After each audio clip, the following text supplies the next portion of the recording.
இந்த வீடியோவில் formula use பண்ணாமல் ஷார்ட்கட் யூஸ் பண்ணி ரொம்ப ரொம்ப சிம்பிளாக எப்படி டோட்டல் போடுறதுன்னு பார்க்க போகிறோம்.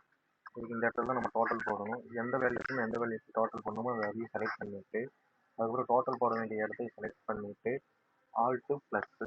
இந்த ப்ளஸ்ஸு எங்கே இருக்குது அப்படின்னா பேக் ஸ்பேஸ் பக்கத்தில் இருக்குது. ஆக்சுவலாக இப்படி நம்ம ஒவ்வொன்றுக்கும் பண்ணணும் அப்படின்னு அவசியம் இல்லை.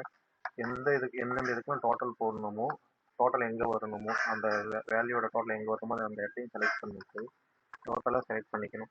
இப்போ நான் சண்டேவோட டோட்டல் கீழே அந்த டோட்டலுக்கு வரணும், மண்டேவோட டோட்டல் வரணும். அதனால தான் அந்த ரோவையும் நான் செலக்ட் பண்ணி வச்சுருக்கேன். இப்போ இந்த சைடு டோட்டலில் தமிழ்ச்சந்திரனோட டோட்டல் வரணும் எல்லாம் செலக்ட் பண்ணி வச்சுருக்கேன். இப்போ ஆல் கல்வி ப்ளஸ்ஸு அதுதான் மொத்தமாக எல்லாத்தோட டோட்டலும் வந்துடுச்சு.